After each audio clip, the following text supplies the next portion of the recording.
Hey, what's up, you guys? This is Chiva Status. I'm here with my boy Danny. You can follow his Twitter in the description below.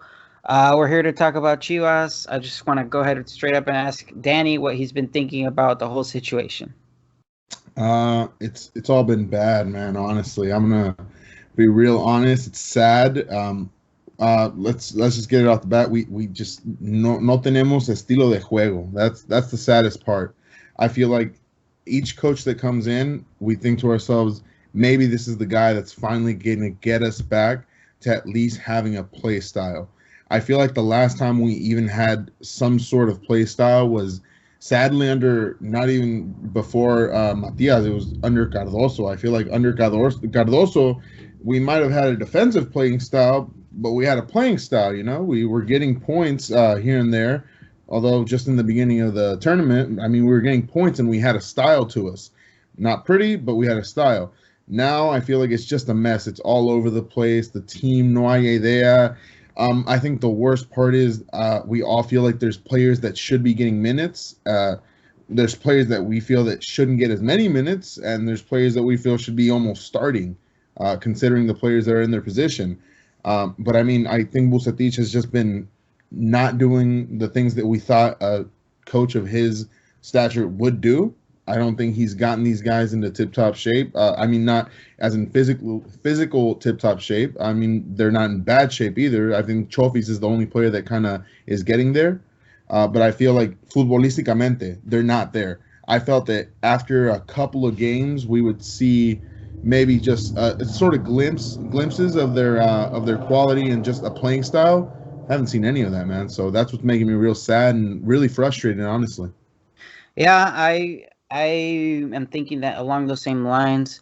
But the main thing with me is that like there are players that uh, every coach that passes by, we see the same problems, and it's the same players that start every single game, and they don't deliver. So my question is, why do these players that don't deliver? Why do they consistently start? It makes no sense. And I'm talking about like I've tweeted it before. For example, Brizuela. He has 210 games with Chivas and less than, or maybe about 50, probably less than 50 goal contributions. It was, I forget the exact stat. So it's like, that is not enough for a team that supposedly is supposed to be winning games, and the goal is supposedly top four, but that's clearly not going to be the case. And and the least I didn't expect Vucetich to get in here and change the style of play completely overnight. But what you want to see is an intention, and his intentions aren't what I would like to see.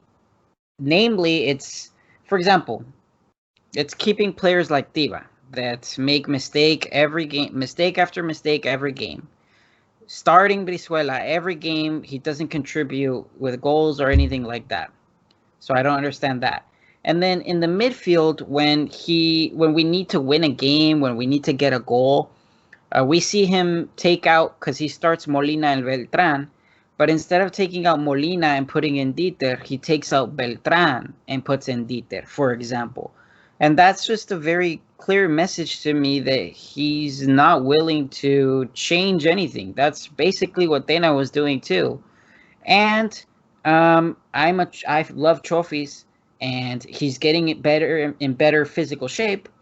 So I think you need to be giving trophies more minutes. If you're seeing this team play against Pachuca and not be able to create any chances, you gotta give trophies at least 20 minutes, dude.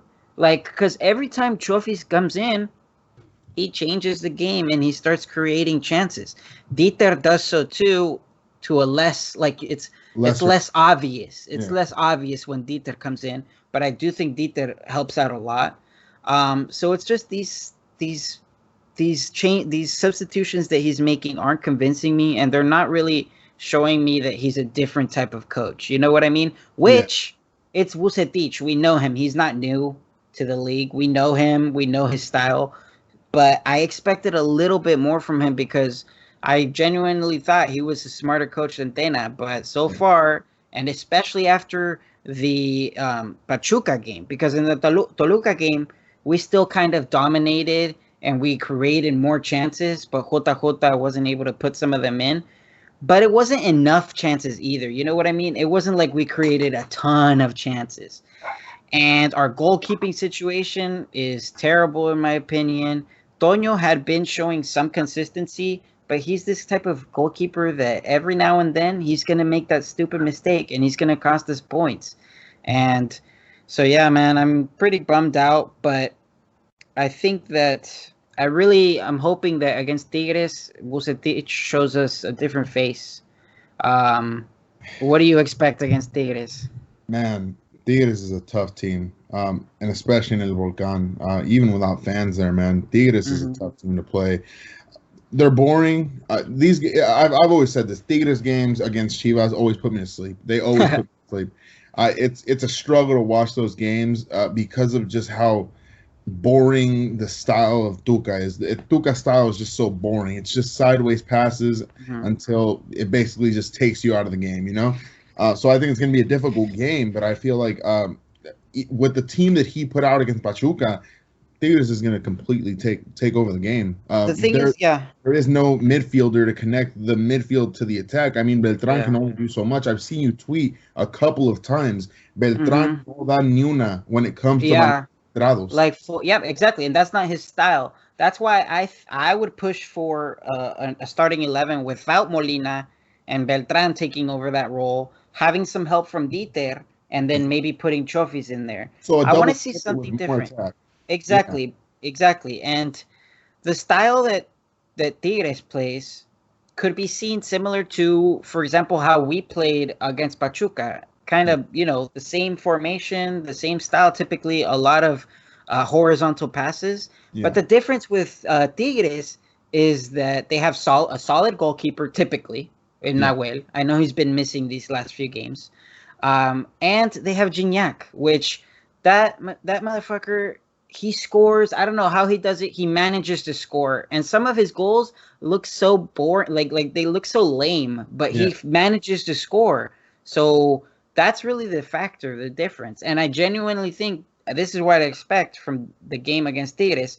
I expect it to be deadlocked, not many chances, and then Gignac scores a chance, and then we lose. That's it's so predictable. Either Gignac or someone that needs a goal, someone that has been. I think maybe Vargas will score because he's feeling a lot of pressure, from Leo Fernandez. One of these players, they're gonna score on maybe even on a rebound or some bullshit goal. I bet you, and we're gonna lose, and that'll leave us at 8 points, and that'll leave us 5 points behind Tigres. So. And currently we're 5 points behind America. So it's like, what do you want to do, Vucetich? You have to look at this game as really the difference maker, because if you lose this game, it's going to begin a negative trend, and then the whole club is at stake right now. The whole club, the future of the whole club. I can see us falling apart this tournament, and then next transfer window getting rid of a lot of players that we shouldn't be getting rid of. I can see that happening. Well, I see the problem. One of the biggest problems to me is, a lot of people are debating this one. I think there's no debate, absolutely no debate when it comes to the starting left back. If it was to be a more progressive coach, someone newer, I've been saying this, and I don't mean it as in I'm Mexican myself. I'm not going to speak ill of like Mexicans in general, but Mexican coaches in general, it's gotten so boring. I think if we keep going with the same recycled style of coach and style of play, the Mexican league is going to be left in the past. Soon, the MLS even it's going to catch up and just overtake us just because of the style of play. A guy like Chicote Calderon starts 9 times out of 10. Yep, definitely. Being Chivas. And now I've read your tweets against Ponce, and I look at Ponce and I say, you know what, like, he's not our biggest problem. But I do understand what you mean. A different kind of coach is not afraid to play a player like Chicote, because you saw him today against Tapatio, which I'm glad I saw him play today. He played really well, excellent in the first half, at left back in the first half. Yes. And then in the second half, Coyote chose to put him up top and then put a different left back. That left back, that tall dude, he needs to be converted to a center back. He has no future at left back. Yeah. Because he was a center back. He was. You need to play him at center back. But Coyote, again, it's another Mexican coach that is just terrible. Like, terrible mentality, terrible understanding of the game, because today's game is about your left and right backs. You see it at every level. And Chicote is going to take us to that next level. He will unlock the potential of people in front of him. You know what I mean? So I definitely agree. Even though I don't hate Ponce, that's kind of weird, right? A lot of people hate Ponce. I don't hate him, but I don't think he's enough. He's not what we need. You know what I mean? I think the problem with Ponce is not what he it's not what he doesn't do. It's my thing is what Chicote does do. What Chicote exactly do is just just completely different to what anyone else does. And as you said, everywhere else, a left back and right back like that, it completely changes it for you. You can see the tournament que tuvo Chapito and Aris. It changed the game for us. We had a completely different tournament than everyone else because our fullbacks were so good that tournament, you know? And what I hate to see is the lack of rotation in the squad. Like, if these players aren't producing enough, which they obviously aren't because they only have 8 points in 7 games, you need to be mixing it up. You see time and time again, for example, Tiva making mistakes. I counted 7 mistakes from him in the first half, and then I stopped counting in the second half because I was depressed at how bad the game is. But in the second half, in the 79th minute with 40 seconds, you see Tiva control the ball incorrectly, and he almost gives the ball away. If it doesn't hit the other player's hand, the guy is clean through to score. And it's like, dude, we can't afford to be seeing this many mistakes in one half. I don't know if you could even see. It's 7 mistakes. I think you tweeted it. Losing the ball. Yeah, I tweeted it.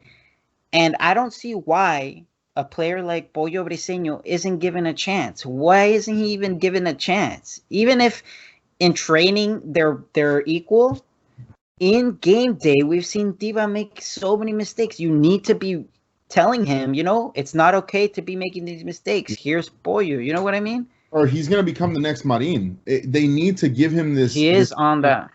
Yeah. Like, you need to get better. You need to stop making these mistakes. A guy like Briseño behind you can't just be there to look good. He's not going to be there just to give you the look of having pressure. He has to actually give you pressure and give you that thought. This guy's behind. He might take over my spot. But another thing that I think Pollo would bring to the team, which is something that I've seen a lot of Chivas fans actually debating, is the fact of I don't want to say it because I feel like it's dumb myself too, but echándole huevos. Yeah. My God, man, I can't describe to you the anger that came to me when I saw our fastest player jogging on a counterattack. Yeah, it's kind of. If it had been Chofis, I will never forget that Antuna was jogging on a counterattack. If it had been Chofis, everybody would be hating him. Would be having a field day with just look at this guy, look at how bad he is, look at how slow he is. He doesn't want to run, but they see this guy who's just a mess outside the field, doing all dumb things, and then they see him inside jogging. Like, it looks like he doesn't want to try anymore. It looks like they don't want to play. And that's another topic that we could make a whole podcast about, but it's these players that don't understand what they're doing. They don't understand how privileged they are to be in the position that they're in. I'm tired of it. If I were in that position, I would be the most disciplined player ever. The least you can have is discipline. So I'm not mad at them, charging them or fining them for doing these stupid things, especially for publishing that video. That was the dumbest thing ever. Yeah. So anyway, we're going to wrap up here pretty soon. But I just hate seeing in Chivas this trend. And I realize now that it's always been happening.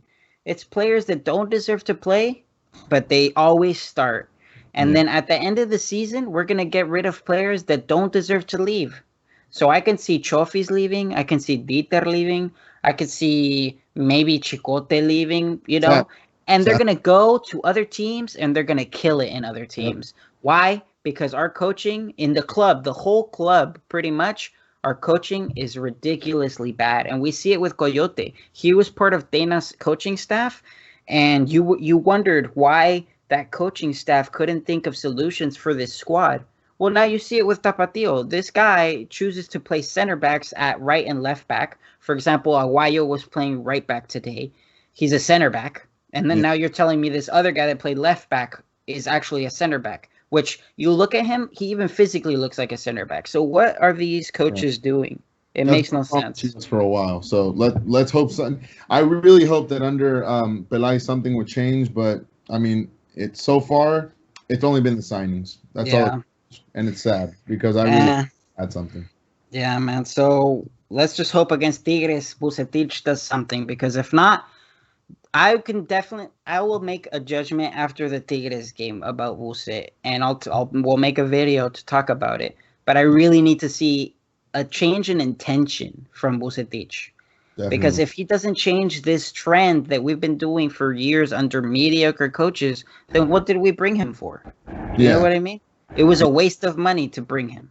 Let's hope we just see some sort of advance, some sort of change. Let's hope that. I really hope that we could have seen Chicote at left back, but I don't think that's going to happen after he played Tapatio this week.